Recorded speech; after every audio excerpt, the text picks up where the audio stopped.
So, integration. Basically, we have done differentiation to a larger extent, at least as far as IBHL is concerned. What integration does in general is to undo what differentiation has done. That's the summary that I want to give everybody. Okay. For example, you differentiate.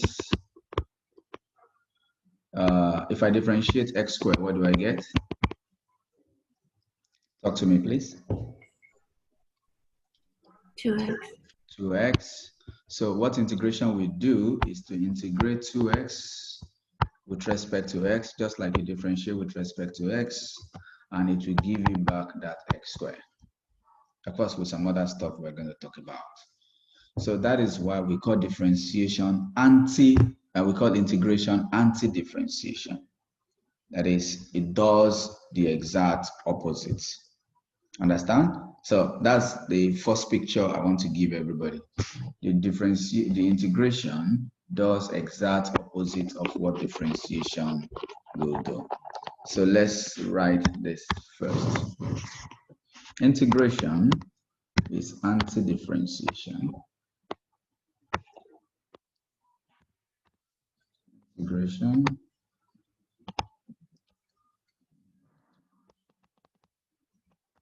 is anti-differentiation.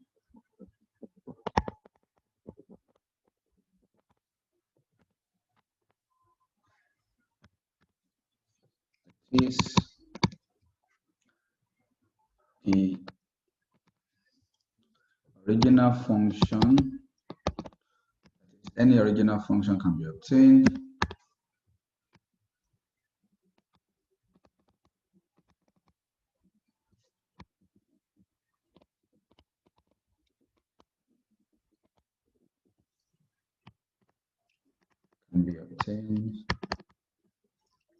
by integrating its derivative.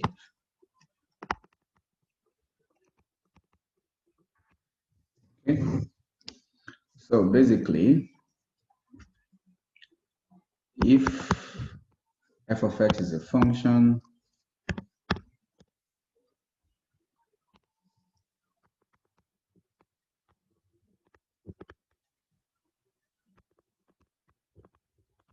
given function,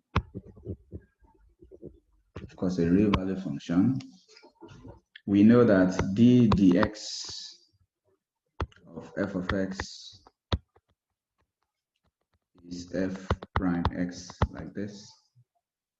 Then the integral of f prime of x with respect to x will give us back the f of x. That's what we mean by anti-differentiation.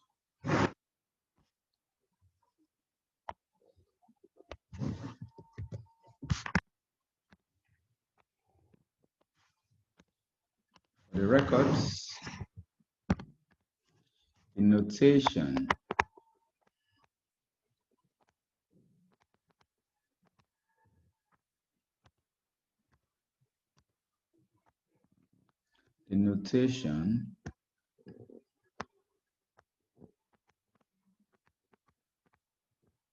is read as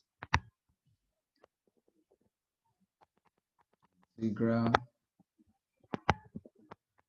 of f of x dx. That is integral of f of x with respect to x. Okay, so you just call it integral of f of x dx. And the last note I want to make, that this is indefinite integral. We're going to look at definite integral later.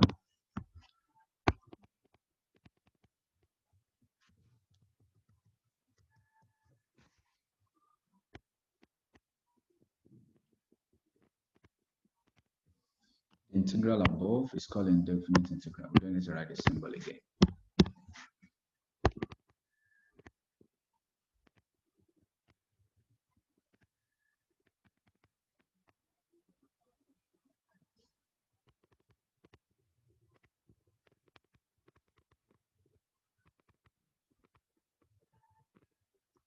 Okay, it gives a function, not a value.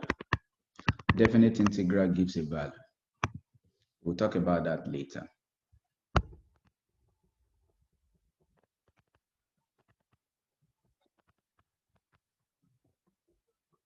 That's a value. Then in brackets, you can put unlike definite integral.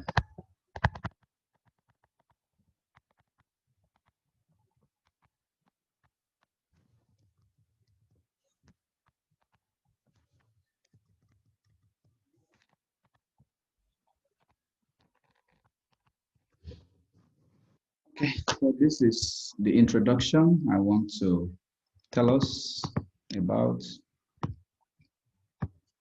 Then I want to show us something. Let me open the smalls.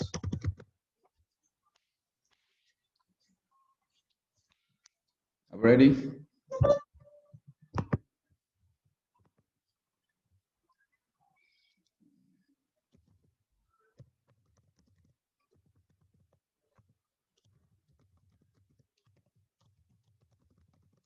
Sorry, 1 minute.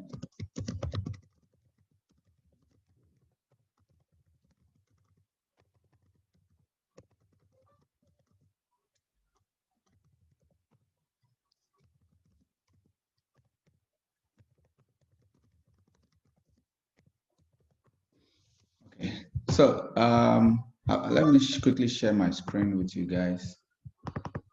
Can everybody see this? Can everybody see this? Decimals? Okay, great. Let's see what happens to the following. You tell me what you notice about the following.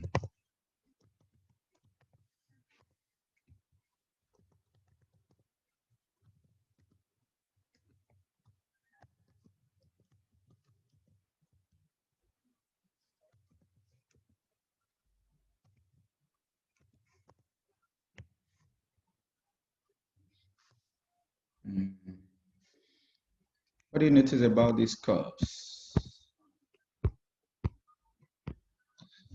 Especially their gradient at x is equal to maybe, let's say x is equal to -2. X equals -2. If I want to find the gradient of these curves at x is equal to -2, what do you notice? Anyone?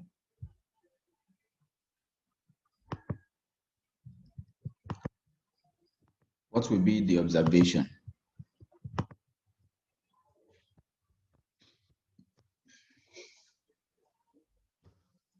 Come on, talk to me so we don't waste time. If I'm interested in the gradient of these curves, which means I have to draw a tangent and find the gradient at x is equal to -2. Of course, you don't have to draw a tangent. I'm just giving you an idea of what will happen there. What do you notice? What will you notice about the three curves and their gradients at that point?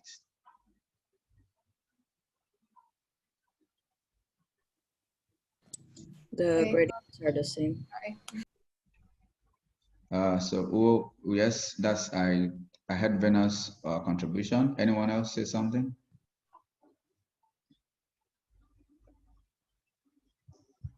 Okay, someone is typing. It would be nice to talk to the camera. I don't want to start looking around. My mic doesn't work. I don't know why, but yes, same as Venus. Okay, got that. Anyone else? That's from 2 people. Anyone else? Do we all agree?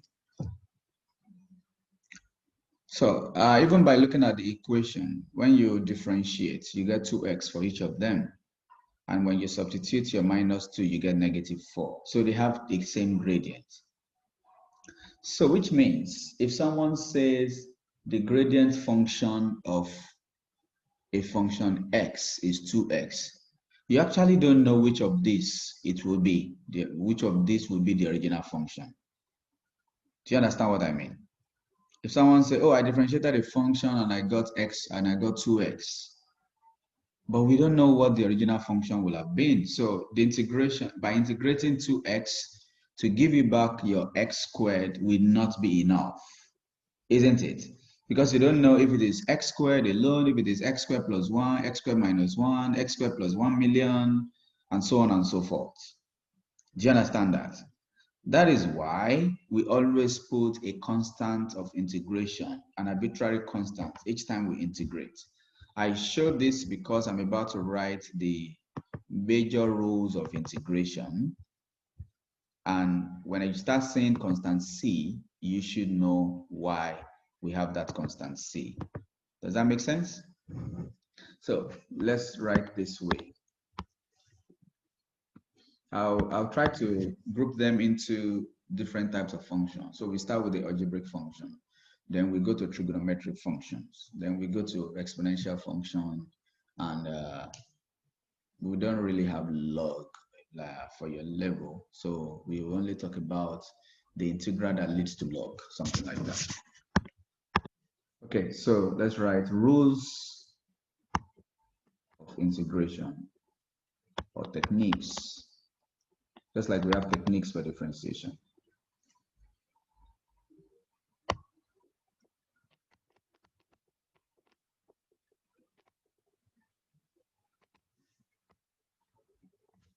There are about 3 general rules that I will discuss first. Just like differentiation, we start with x to the power n. 1. The integral of x to the power n with respect to x is given by x n plus 1 divided by n plus 1 plus c. Before this, what I have just shown you, please look at the board.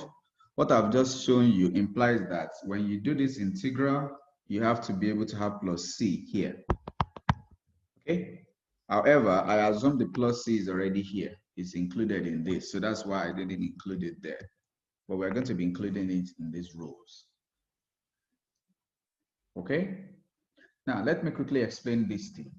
Please look up. I need everybody to pay attention. Don't write. Please look at the screen. In differentiation, you remember we said the integration is anti-differentiation. So the derivative of, if derivative of f of x is g of x, then the integral of g of x must give back f of x, correct? So let's see what happens to the derivative of x to the power n plus 1. Tell me what that will be, everybody.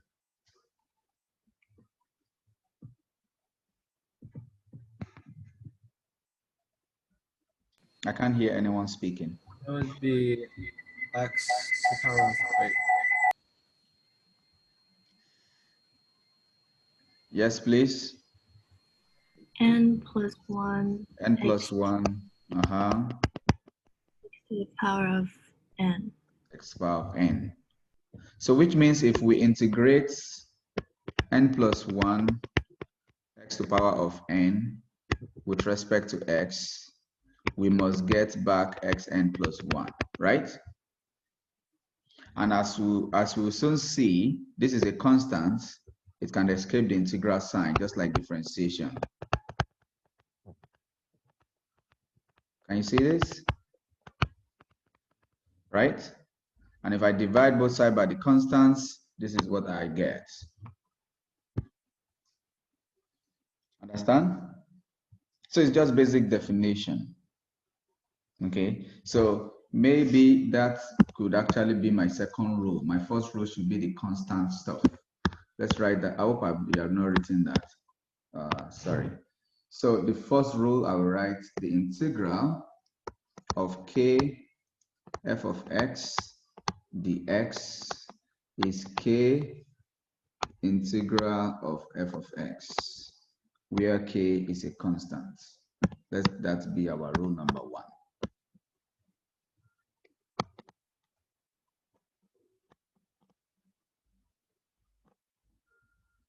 And that we explain what we did here. The second rule, integral of x to the power n dx is x to the power n plus 1 divided by n plus 1 plus c. where C is a constant of integration or integrating constants, is an integrating constant.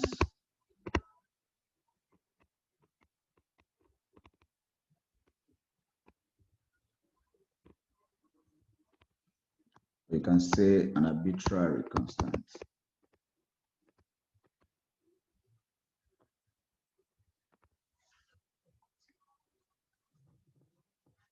The third basic rule, if you have a polynomial, integral of u plus or minus v plus or minus w plus or minus, and it continues with respect to x, of course not indefinitely, is the same as integral of u with respect to x, integral of v with respect to x, integral of w with respect to x, and it continues until how many number of terms, where each of these are functions of x, where u, v, w, etc. are functions of x.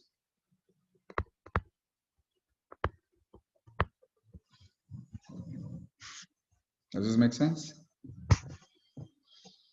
I should add, actually, maybe this should have been my number 4. Maybe you can write this as number 4. This is 4, sorry.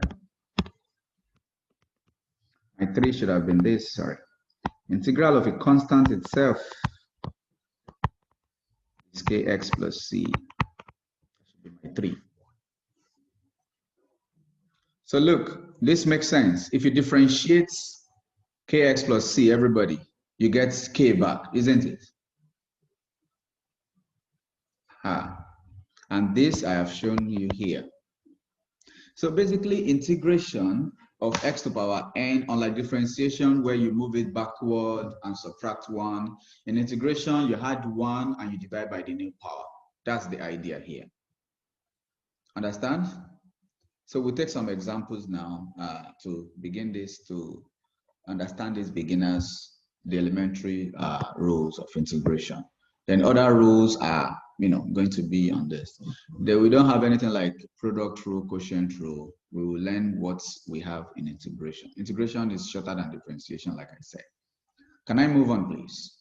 Anyone still writing something? No? Okay, great. Let's move on because of our time.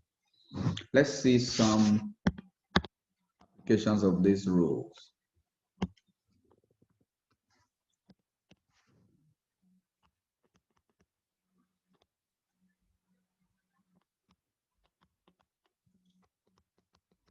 So integral of x to the power 2, like we said earlier, will be x to the power 2 plus 1 divided by the new power 2 plus 1 plus c. That's all we're saying. That will be x cubed over 3 plus c. That's it. As simple as that. Okay. Integral of square root of x dx. What do we do first? Please turn on your mic and talk to me. I want it to be a two-way conversation. X to the power of 1 over 2. Yes, that's the first thing to do. X to the power of 1 over 2. Thank you, Krista. The food is really working. I love that. Right, Krista? So we had 1 to the power half plus 1 divided by half plus 1. Of course, you don't have to show this step where you added 1. It's just because, some of us are learning this for the first time. That's why I'm writing all that. You don't have to. So this will be x 3 over 2 divided by 3 over 2 plus c. And that will be 2x raised to the power 3 over 2, everything divided by 3 plus c. Do you agree? Vena? Okay, great. Integral. Let's take a polynomial. Okay, let's take a polynomial. So let's say 3x squared 2x plus 7 dx. Everybody, let's do this together. Because 3 is a constant, right? You ignore it at first, so tell me what to write. 3 dot what? X to the power of 2 plus 1 over 2 plus 1. Good. Minus 2 dots. X to the power of 2 over 2. 2 over 2, that is 1 plus 1, right? Yes. We can write 2 over 2 directly, okay? What about the integral of 7?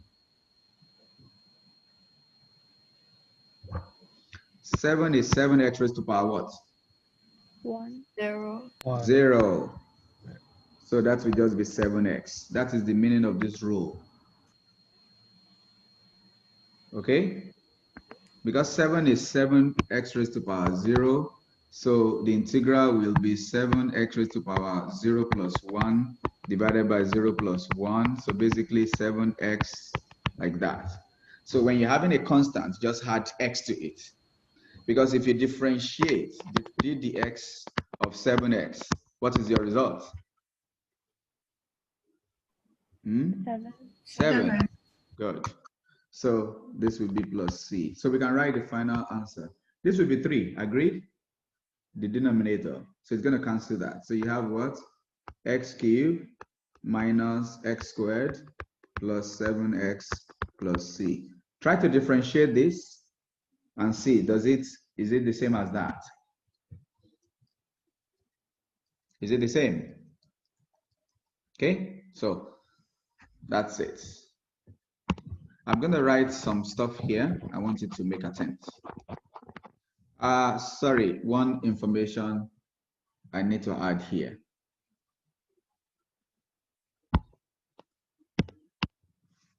Here is important to note that x cannot be negative 1. N, sorry, not x.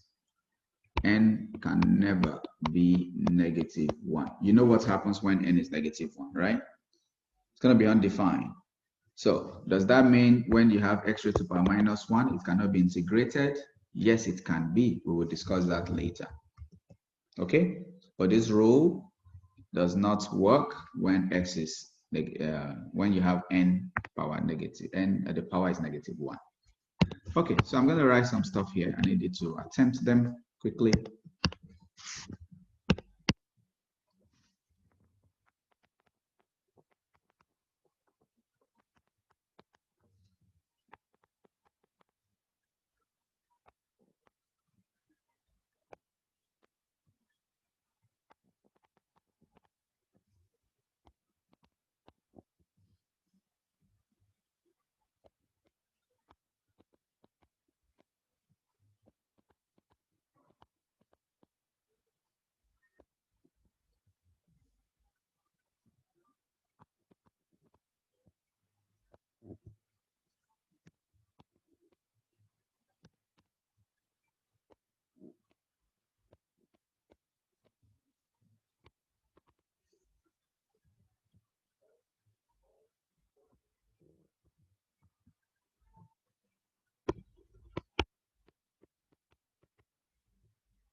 Five minutes for these 3 questions.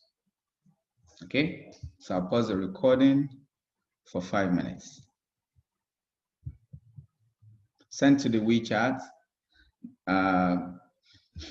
Just if you want to show me anything, otherwise, just respond during the correction. Okay. Okay, so I just go again because I didn't record for Brandy especially. So the first one will be +1 + 1. So you have your +1, you can write directly, like I said. The second will be to put it in form of exponents to make it look like x to the power n. So you do that here. You don't have to separate into 2 integrals by following those rules. You can integrate by knowing that it's been separated in your mind. Okay. So the first one will just be this over that. then 2 times that should be plus 1 not plus c. Okay, then you have your constant of integration. So this gives x to the power 4 over 3 divided by 4 over 3. This gives 2 times x to the power 3 over 2 divided by 3 over 2 plus c. Finally, that will be 3x to the power 4 over 3 divided by 4. Then you have 2 times 2 over 3, which will be 4 over 3, if I may write that directly. Or you can write 4 over 3x 3 over 2 like that, then plus c. Or you can just write it in this form. And the last but not the least, it has to be separated, of course, into 2. So it's going to be the integral. You put a bracket. I didn't put a bracket because of this, okay? But now that it's going to be separated into 2 fractions, the bracket needs to be included now because you only have one dx taking care of both of them. So now you simplify appropriately. This is 1, while this is 7x raised to the power minus 2. You must write it without any fraction, so you can have negative indices. 1 is a constant, the integral will be x, that is 1x. Okay, according to this rule, integral of k is kx plus c. And you don't need to have plus c for each of them because you still have one constant for the entire expression. So this will be 7 x to the power minus 2 plus 1 divided by minus 2 plus 1. Of course, you don't have to show the where you added plus 1. Once you remove the integral and remove the dx, the next expression must have plus c. Okay? So x plus 7x minus 1 divided by minus 1 plus c. So this minus here will affect this plus, and this can come down. So you have x minus 7 over x plus c. You're welcome to combine it as a single fraction. So we may try that.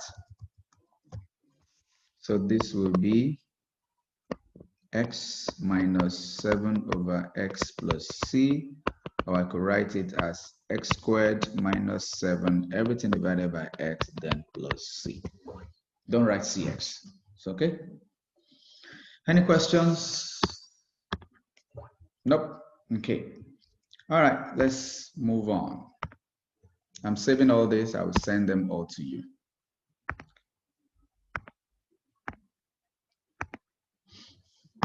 Okay. So those are the basic rules and how to apply the basic rule. So you should be able to split, you should be able to, manipulate the powers and all that. I wouldn't want to waste so much time discussing different scenarios, discussing different examples. We are more mature than that. So I will go straight into the trig function. Okay. Go straight into the trig function. So let's go to trig function, integral of trig functions. So let's write that as this. What we have just done is integral, the basic rule, which of course affect the algebraic one. So let's now focus. What if the function is not pure algebraic function, is combination of trig function and algebraic function? So integral of trig functions. Integrals, of course, of trig functions.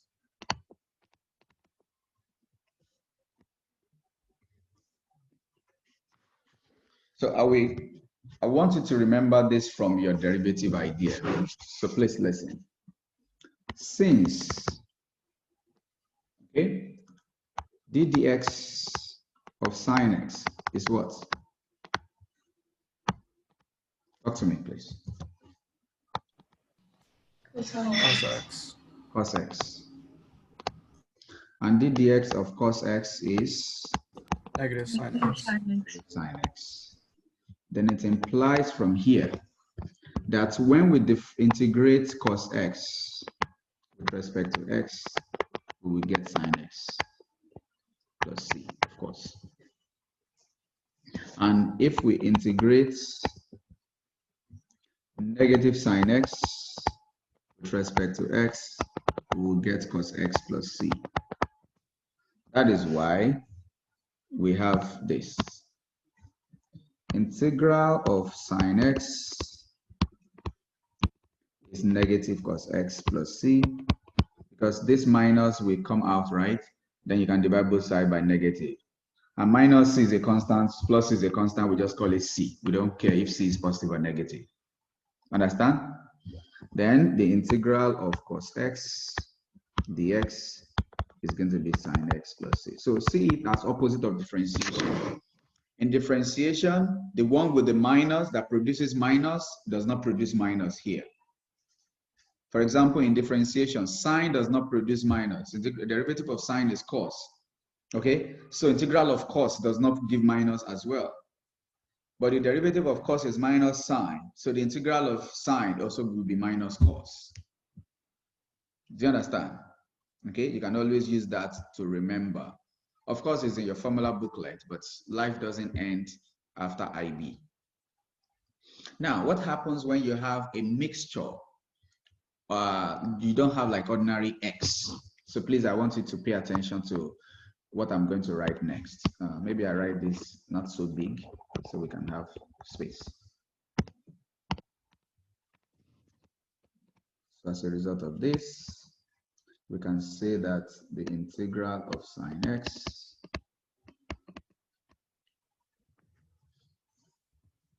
is minus cos x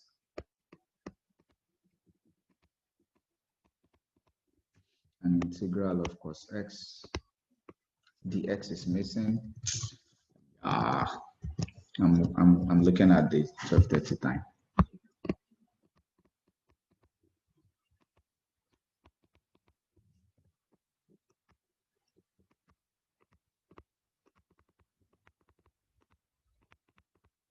Okay. So now, what I want us to look at together next is, what if you have sine with a linear function? Okay, what if we have sine ax plus b or cos ax plus b? Let's do this together. Please look up. So this is the idea that we call integration by substitution. So I'm kind of introducing it ahead, just so you're not relying on just memorizing the formula. That's why I want to explain it. But it is something we will discuss extensively later, okay? In especially different complex functions. Not like as a complex number, like something that looks difficult. Okay, so let's look at this.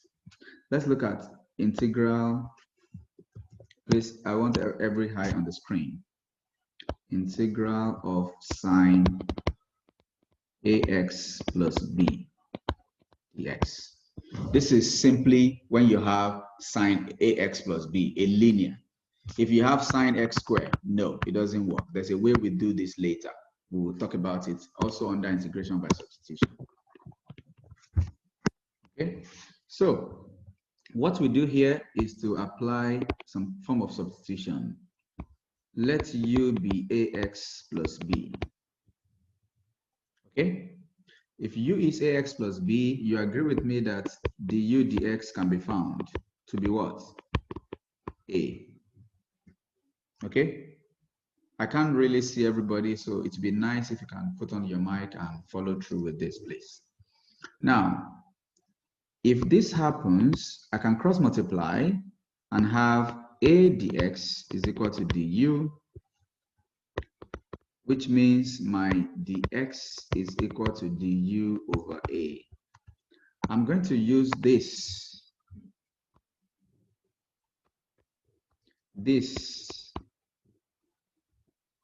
to transform the original question. Watch. The original question is integral of sine ax plus b dx, which means the original function is now sine u times du d over a. Do you agree?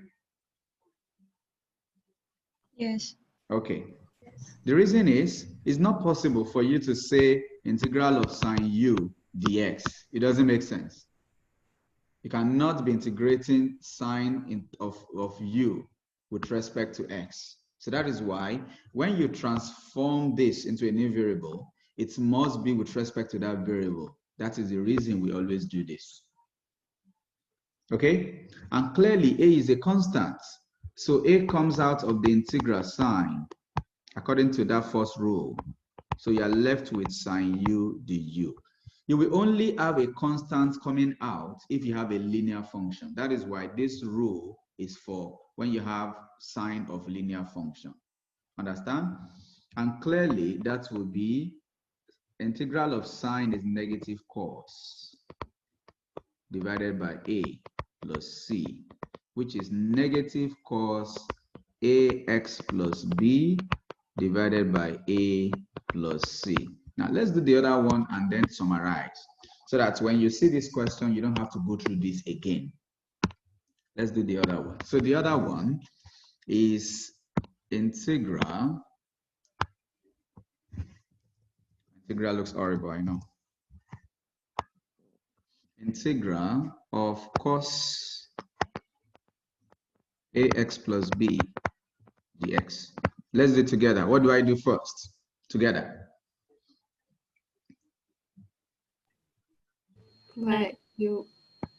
Let u be ax plus b. Okay? Then what?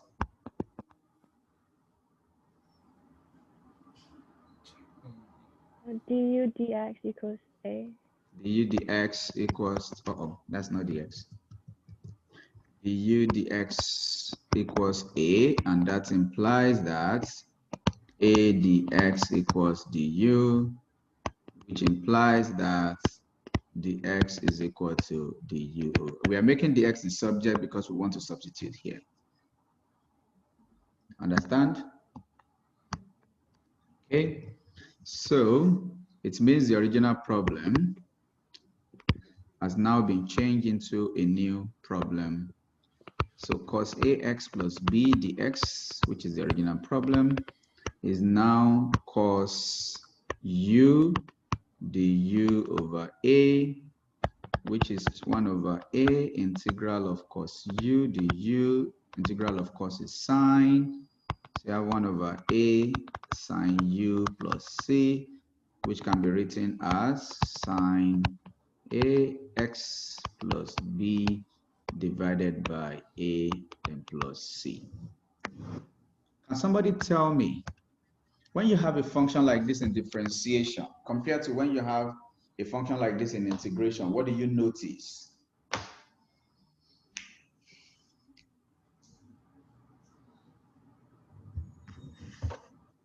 When you have a function like this in differentiation to differentiate, or a function like this to differentiate, compared to the integral, what do we notice just now?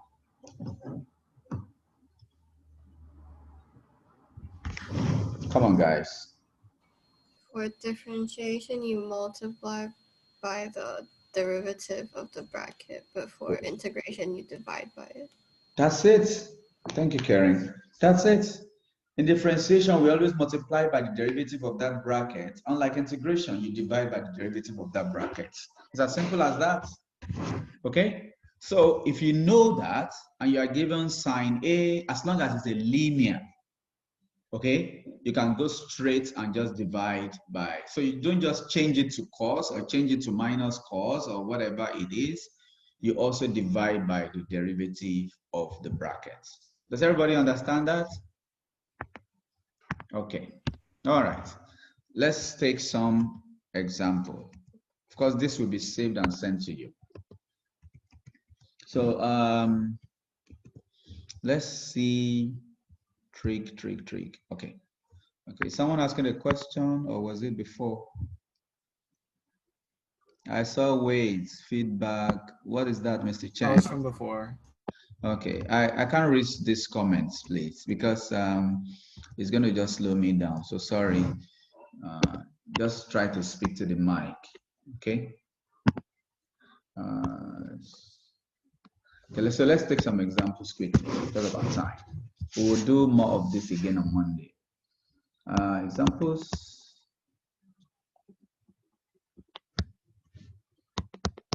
So let's integrate sine 2x. Since this is linear, so you think about it in your head. Derivative of sine is cos. So definitely the integral of sine will be minus cos. You understand that? Derivative of sine is cos. So it is the integral of cos that is positive. So integral of sine must be the negative. You can always remember that way. All right. So that will be negative cos 2x divided by 2. Can you see that? Plus c. Okay. Good. 2 integral cos 1 minus 3x. In fact, maybe cos 1 minus 3x. Maybe 3 cos 1 minus 3x. Let's do this together. What do we have?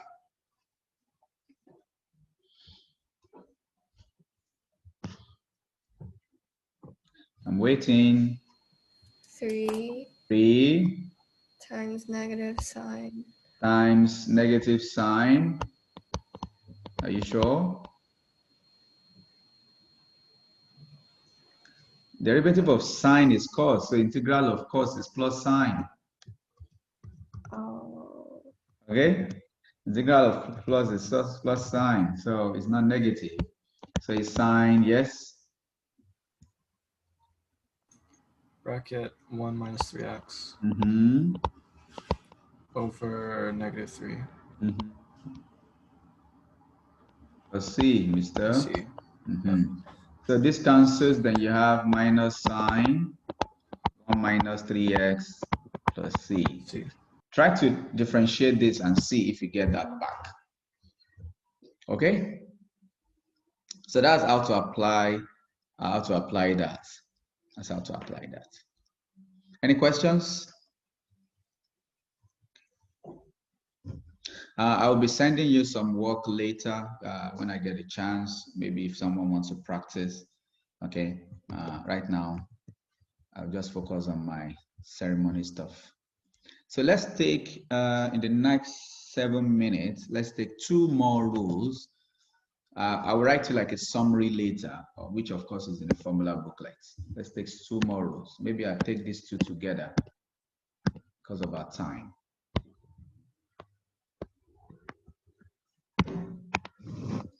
So, integral of exponential function.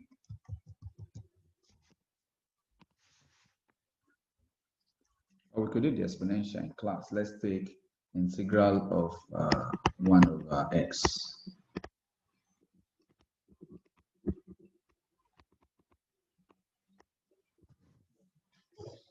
Can somebody remember what we must have differentiated to give 1 over x? Ln x. Say that again? Ln x. Ln x. Good. So integral of 1 over x dx. Let's write. Since d dx of the natural log of this is 1 over x, then it is safe to say that the integral of 1 over x dx gives back this function.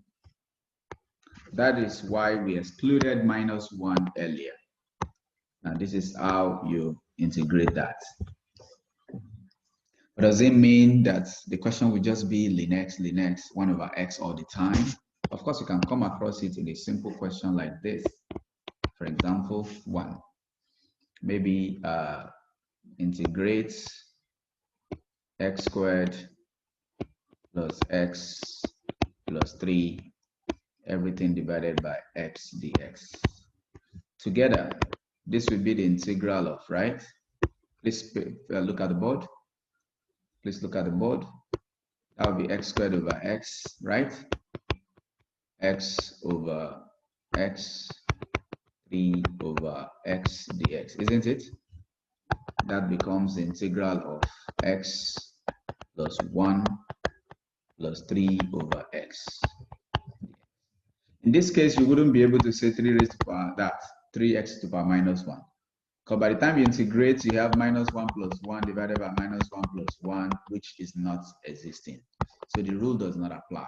Okay, so when you integrate now, integral of x will be x squared over 2. Am I right? Integral of 1 will be 1x. Am I right? Then integral of this will be 3 ln x, then plus c. Can you see that? So it's not difficult. It's easy stuff. Okay, but it doesn't end here. Check this out, everyone.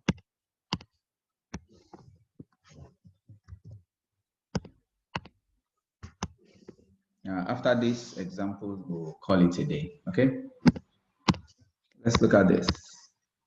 Integral, are you listening?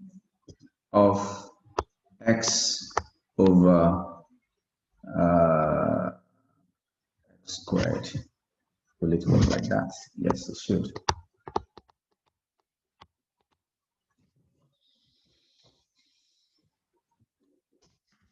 Look at this. I'm going to apply that ln here. You see, if you have a fraction like this, and you can see that the derivative of this is related to this directly or indirectly, it's a ln problem. If the derivative of your denominator is directly or indirectly related to the numerator, then the question is the ln problem. Why do I say that? We will say, let that denominator be u. Okay? Then the u dx is 2x. Can you see? 2x. 2, and this is x. 2 is a constant. It doesn't matter. Does that make sense? So the u will be 2x dx, not dx 2x. Okay? 2x dx, which means if dx is to be made the subject, we have du divided by 2x. So the original problem becomes integral x over u times du over 2x, which becomes 1 over 2 integral of 1 over u du. Can you see that? X cancels x. 1 over 2 comes out of the integral sign. You are left with 1 over u. Isn't that natural log of u? Can you see this now? So this becomes 1 over 2 natural log of u plus c. And finally, 1 over 2 natural log of x squared plus 1 plus c. If I do not want to go through all this stress, here is how I can do the same problem. Integral of x. Once you become perfect with these techniques, you can actually go this way. You multiply by 2 because you multiply by half because you are taking 2 in. Just like multiplying by 2 over 2, right? And the rule actually, in general, the general rule for this, I didn't write that, okay? The general rule for this is that integral, if the derivative of the denominator is the numerator, the integral is the natural log of the denominator itself. That's the general rule. Can you see that? Okay, but how is it done is here. This is how it is done. Okay, so clearly, if I use that rule now, then this will be 1 over 2, the natural log of x squared plus 1 plus c. Because I can see clearly that the derivative of this is this one. Then I can apply that general rule. It's just the generalization of this one. Any questions, please? Talk to me, guys. Any questions? No. No. Okay, so before we go, Nakita, if you need to log out, you can. I just want the class to try this last question before we go. Nikita's laptop just shut down something, and so I think okay. she's trying to turn it on again. Okay, I'll message her. So before you guys go, try integral of tan x dx.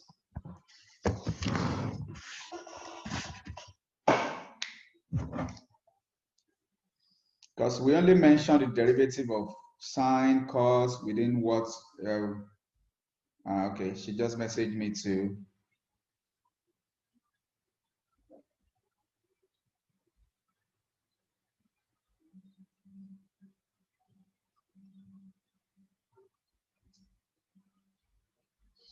Try that and tell me what you think. Try it using the two methods. There are two methods here. This is method 1, this is method 2. Try using the two methods. Okay? Maybe you can show me on Monday so we don't stay too long online for anyone also that needs to leave and go somewhere. So try using the two methods. So this is method 1, this is method 2. Try integral of tan x. Similarly, try the integral of cot x.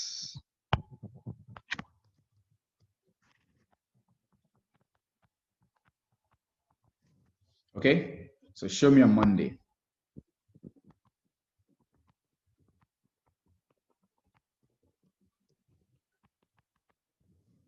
Okay, show me on Monday. Any questions? So I'll send you the screenshots and of course the videos. Then if you have any other question, you can ask me on Monday in school. Okay, I'd like to close this session now so we can all go prepare for whatever we have planned for the day. Okay, thanks for coming. See you guys. If anyone is coming later, I'll see you in school. Otherwise, I'll see you on Monday. What? Sorry, can you also send the notes from Friday? Friday, yes, I will do that. I will do that. Okay. Bye.